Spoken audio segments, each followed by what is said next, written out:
Hey, so my mother and I are in a really difficult spot right now after my father passed away a couple of weeks ago, and I did something. I don't think I did anything wrong, but the people close to me think I went too far and it's messing with me. So for some backstory, my father, a 54-year-old male, passed away a month ago from a heart attack. It was really sudden and nobody saw it coming, so it was a huge shock for all of us. My mother, a 52-year-old female, and I am a 26-year-old female, have been trying to get his affairs in order, and recently we also found out about his extramarital affair. It was a huge shock because my parents had been married for almost decades and we had no idea that my father was even capable of this. We had a funeral for him, and after that, my mother's friend from college, Alice, a 52-year-old female, came clean to her and confessed that she had been having an affair with my dad for the past 10 years. At first, we didn't even believe her, but then she started showing us pictures and screenshots of her conversations and emails with my dad.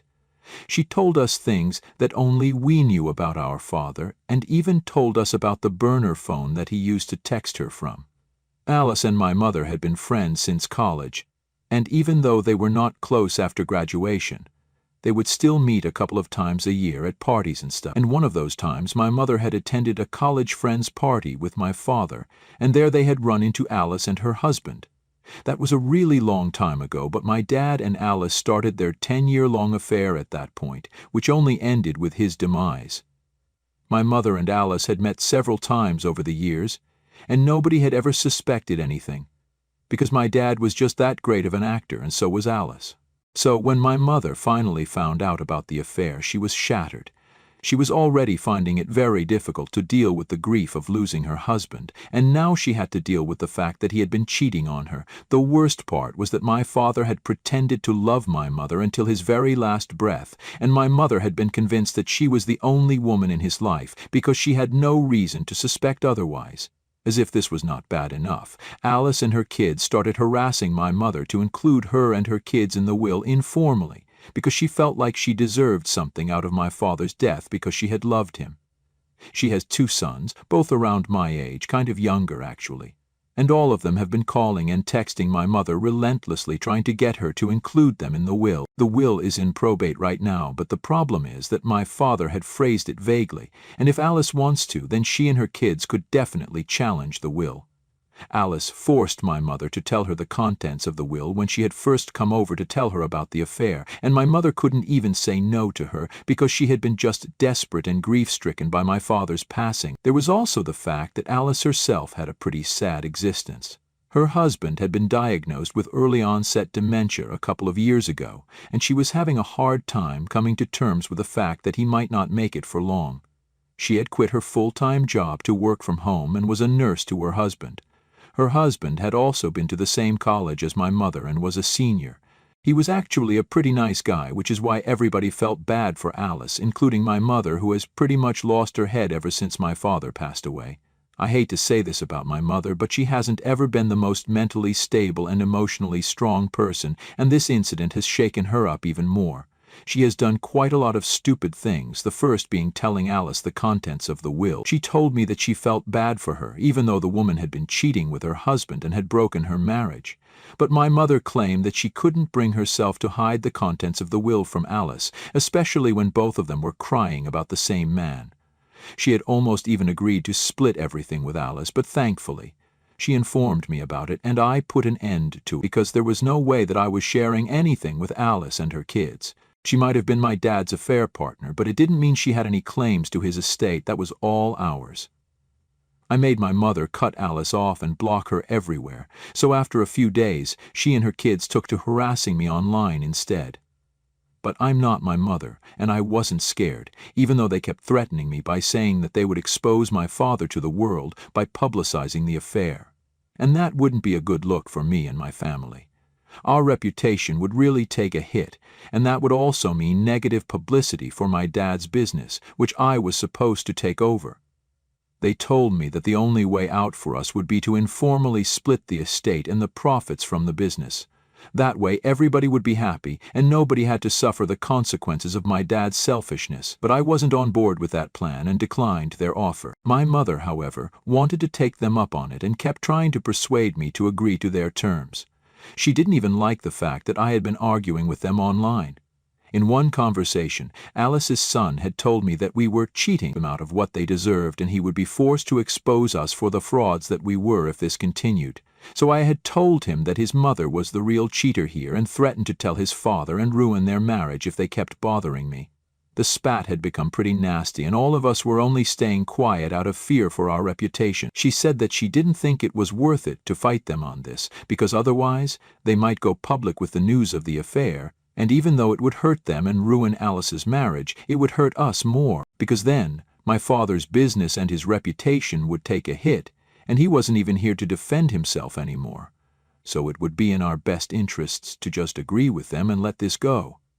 Because she didn't want more drama, and she also didn't want to fight with Alice because she felt bad for the woman. I had plans to tell everybody about the affair myself, so they wouldn't have anything on us, but my mother begged me not to, mostly because she didn't think that it was necessary to malign my father's image after he was gone, and we should be trying to preserve it instead. But also because she felt bad for Alice, since she had been manipulated into thinking that Alice would use the money to support her family because her husband wasn't in a stable condition anymore. So she kept begging me to just split everything and sweep this under the carpet, because she didn't want anyone to find out. I was pretty much fighting everybody on my own, including my mother, who wanted to just lay on the ground and let Alice and her kids walk all over us just because her husband was sick. But I wasn't going to take it, so I went behind my mother's back and decided to do some digging about their family so I could get some more dirt on them and run things my way. I might have gone too far, but I secretly started following Alice to find out more about her comings and goings during the day. I trailed her for 1 week, and luckily she was too absent-minded to notice that I had been following her around. She would spend a major part of the day at home with her husband, presumably taking care of him, but in the evening she would head out for a walk and run some errands before going into a coffee shop a little distance away from her house and spending almost 3 hours there. I had no idea what she would do inside for almost 3 hours, and I didn't have the courage to go to check for the first couple of days. The coffee shop didn't have clear windows either, so it was difficult to guess what was going on inside, but after almost a week I decided to go in and speak to the barista or something, because I wasn't making any progress, and I still had no idea what she would do there, but my gut feeling was that something was fishy, and I felt like I had to follow up on it. So one day, after Alice had left the shop, I decided to go in and strike up a conversation with the barista. I tried my best to be friendly, and I was lucky that the girl behind the counter was equally friendly and quite talkative. After chatting with her for a couple of minutes, I decided to ask her about Alice. If she was weirded out by the fact that I was asking about another customer, she didn't let it show on her face, and instead told me that Alice had been coming to this coffee shop almost every day for about a year. She said that she always has the same routine and the same order. She would get coffee as soon as she walked in the door and would sit and finish her coffee while waiting for her boyfriend to show up. The second that the barista mentioned her boyfriend, I realized that my instinct was right and she had indeed been having another affair, apart from my father. Because let's be real, nobody needs 3 hours to have coffee by themselves. Anyway, the barista went on to tell me that once her boyfriend arrived, which was usually 10 minutes after she came by, they would take the other exit and leave through the side of the building. And then Alice would come back in the same way about 3 hours later and leave from the main exit. That explained why I hadn't been able to see her leave the building, because she had been taking the other exit and my car was positioned on the other side of the building. So, after that conversation with the barista, I decided to park my car on the other side and finally get some evidence of Alice cheating. Things happened just the way that I had been told. So I was able to get some videos of Alice leaving through the side door of the coffee shop, hand in hand with another man, while they giggled. I even got a picture of her getting a peck on the cheek from her boyfriend. Now that I had the proof, there was only one thing left to do, and that was to post what I knew and make sure that Alice and her kids stopped bothering me for good. And that's exactly what I went on to do. I didn't consult with my mother and just made the post without speaking to anyone about it. The only thing that had been holding me back so far was my mom and her belief that if we came out with the truth ourselves, it would somehow make things worse for us. But I didn't care anymore, so I mentioned in the post how Alice had not only been cheating on her sick husband with my father, but also this other man, and yet she had the audacity to claim that she loved my father and believed that she was entitled to any part of his estate. Evidently that had been a lie to try and get something out of my dad's passing. She didn't love him or anyone else, she only wanted the money, and that was all. She probably wasn't even going to use it to support her family because all of them were so greedy. In the post, I also mentioned how she and her kids had been trying to blackmail me and my mother into splitting everything with them, and said that the only reason I had held back for so long was because I didn't feel comfortable defaming my own father. But I was ready to own up to his mistakes now. And I was also ready to expose Alice for the serial cheater that she actually was. I attached everything to the post, including proof of Alice and my father being together, Alice and her kids blackmailing me, and also the pictures and videos that I took of her with her boyfriend. Once it was all done, I posted it without a second thought, and I believed that I was doing the right thing. But the reaction from my mother and my close family members has made me think otherwise. Everybody hates me now because they think that I ruined my father's reputation with that post just because I wanted to keep all his wealth to myself, and called me crazy for stalking Alice. They accused me of not caring about him as a person and only putting up that post because that would make it less likely for Alice and her kids to be considered for their inheritance. And I agreed with it because my father had been cheating. All I had done was own up to it publicly, so I wouldn't have to give in to Alice and her kids' demands. My mother thinks that I was way out of line because I completely destroyed his reputation, especially when there was a very real chance that he might have gotten away with it had I not opened my mouth for my own selfish reasons. I don't understand why everybody is calling me selfish, because if anything, my father was the one who had been selfish and kept a secret like this from us for a decade. I had already lost my trust in him, but I was not about to let his affair partner screw me out of my inheritance. Everybody refused to even talk to me because they thought that I was selfish and entitled, but I don't see anything wrong with what I did. I was just trying to protect my inheritance. My dad having an affair was his choice, and exposing him for it and acknowledging his mistakes after he was gone was mine. It didn't even harm the family's business and reputation the way that everyone had thought that it would. Some people did say that this was messed up, but that was about it. Everything is still going just as smoothly as it was before, and I think people are really overreacting and making a big deal out of this. If anything, I think my mother should be thankful that I spared her from sharing her wealth with the other woman. That would have been pretty insulting if it actually ended up happening. But now Alice has deleted all her social media, and her sons are also not bothering me anymore. I think I really saved everybody out here, but instead of being thanked, everybody is making me out to be the villain, and it's making me question my decision. I still feel like exposing my father's reality to the world was a very small price to pay, so that we could get to keep the inheritance without Alice and her kids constantly holding it over our heads. And also, I think we should not forget that they were planning to do this all informally, so they might have tried to extort more money out of us in the future as well if we let them get away with it this time. And it was for the best if we just came clean to everyone ourselves. There was no reason for us to keep hiding it, because it wasn't as though my mother or I had made the choice of cheating. It had been my father, and now that he was gone, there was no point in trying to protect him or his reputation from something that he wouldn't ever have to deal with the consequences of anyway. But my mother and I were still here, and I just felt it was unfair that we would have to pay the price for his cheating and sacrifice our inheritance to keep Alice's mouth shut. That's not even our fault, and it's crazy to expect us to continue trying to cover up for a man who had no respect for us. If he had any respect for my mother or his family, then he never would have cheated, and I can't imagine why everyone is continuing to defend him. Not being alive doesn't suddenly make him a saint, and I think it's time that people started accepting that, instead of trying to make me the bad guy. But my mom still doesn't believe it, and is refusing to speak to me. It's been really lonely and difficult, and I have no idea what to do next.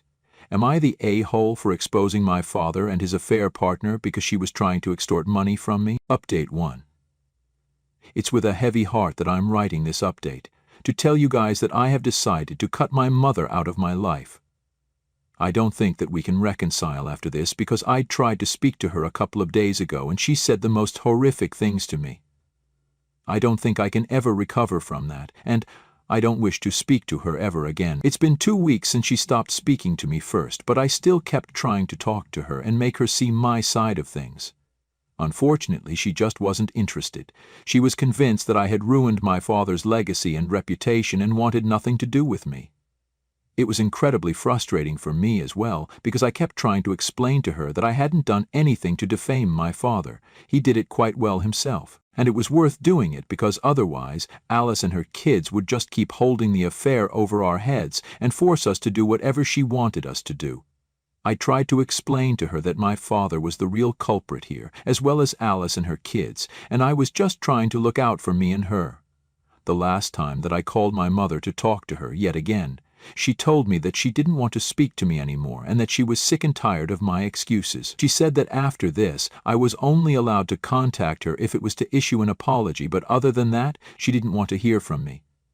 I was really upset, and I told her that she was the one who should be feeling sorry for me, because I was the one who was being ostracized just for speaking the truth and trying to protect us. I reminded her that my father's side of the family wasn't going to look out for her, and they had proven it already by turning her against me, even though I was the one who spoke up and tried to protect us from being pushed even further into a corner by Alice. If my father's family could have it their way, they would just hush everything up and brush it all under the rug. Even if that had to be done at the cost of my and my mother's future. They didn't care about us, they only cared about the reputation that my father had, and protecting their own family name. I was trying to make my mother realize that, but instead she turned on me and told me that she didn't need me to look out for her, since I wasn't even capable of looking out for myself. When I asked her what that meant, she told me that the family was planning to exclude me from the will and contest it. So all the hard work that I had put into running behind Alice and proving that she had no real love for my father, and they were not the star-crossed lovers that she was making them out to be, was all futile. My mother told me that I had screwed everything up, not just for myself but also for her, because she was caught in the middle of all of this, even though she didn't want to be involved in this mess in any capacity. She had only wanted to split the inheritance and keep this quiet, but I just had to be greedy and have it my way, and now there were several more people against me, standing in the way of my inheritance. My mother reminded me that Alice could still challenge the will and make it a long-drawn process, but now I also had to worry about my father's family, and that was all thanks to myself. Apparently, they believed that I didn't deserve to inherit the business anymore, even though I was still running it in my father's absence, and none of them had even stepped up to take that responsibility. It was all so frustrating that I started crying on the phone call with my mother after she had told me all of this. But instead of consoling me, she started telling me that this was my own fault for not listening to her, and there was nothing that she could do to prevent it.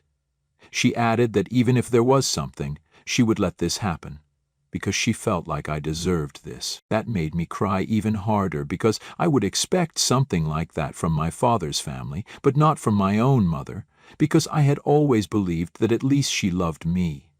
I had already lost my father, and now I felt like I was losing my mother as well. But while I was crying, she didn't offer a single word of consolation, and just kept on reminding me that I had created this whole mess, and I had to clean it up all on my own. When I tried to tell her that she was really heartless, she told me that I deserved this version of her because I had been really selfish and stupid all this while.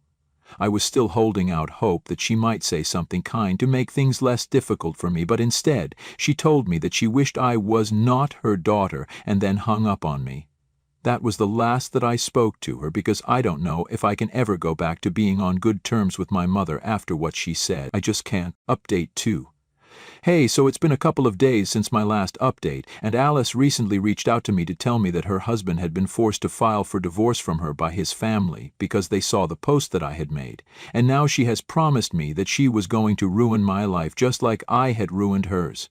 Her kids also don't seem too happy about their parents' marriage breaking apart, and for some reason, they're holding me responsible for it, and not their cheating mother. It's just ridiculous to me how everyone is blaming me for things that are very obviously not my fault. I have just been speaking the truth and exposing people for what they truly are. If they don't like that, then maybe they shouldn't be that way. You can't be a bad person and then get mad when you get exposed for being a bad person. That's not how the world works, and that's certainly not how my world works. So they can blame me all that they want, but it's not going to change the facts, and it's definitely not going to stop me from speaking the truth. I have spent a considerable amount of time worrying about what everyone thinks about me, but now I'm at a point where I just don't care anymore.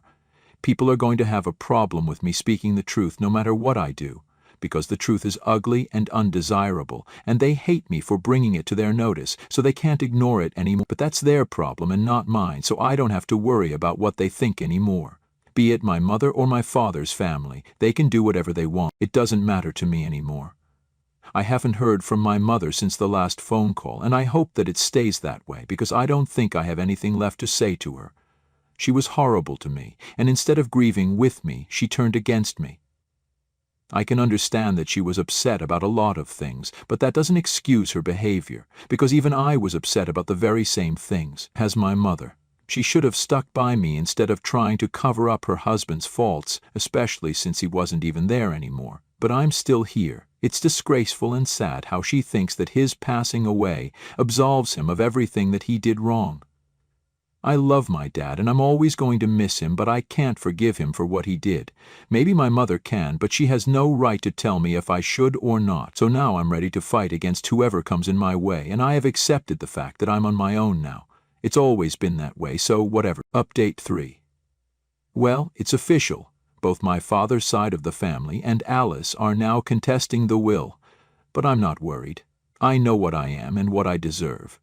My dad's lawyer is also fighting for me, and he has known me ever since I was a child, so if he thinks that I'm doing the right thing, then I probably am. And I have no reason to be worried. He told me that they don't have much of a case anyway, because all I did was expose my cheating father, and that was only because Alice was blackmailing me and my mother for half of the inheritance. So I had to step up and do something, but other than that, they have nothing against me, and the best that they can do is probably just drag the process out by challenging it. But my dad's lawyer has told me that he is going to try his best and pull out all the stops in his defense. I can tell that he is really serious about this, and it makes me happy that at least somebody is on my side here, because I really needed that reassurance. My mother is still not talking to me, but from what I hear, she has stopped speaking to my dad's family as well and wants nothing to do with them either. I received this information from my dad's lawyer, obviously, and he said that my mother has completely shut everyone out. I was worried for her because I didn't want to do anything stupid in her grief, and I knew that she was already having a really difficult time coming to terms with so much at once. I guess I had mentioned it in my original post that my mother had never been the most emotionally stable person, so I had thought about keeping our fight aside for a while just so I could check up on her. But then I found out that she had moved out of our home with all her stuff and was now living with her sister, so I guess it's not necessary for me to check on her since she has my aunt to take care of her. I do miss her. I really wish that she would come to her senses and realize that I didn't do anything wrong. I was just trying to protect us. But right now is probably not the right time because she is struggling with her grief, and that's making her say and do a lot of crazy things. So I'm going to wait for her to come around and realize that I was never the enemy. I always had our best interests at heart. It's great that she realized that my father's family was not looking out for her, which is why she cut them off. And I hope that soon I hear from her, because I would really hate to lose her. I only have one parent now, and in spite of whatever I said earlier, I would love to have her in my life.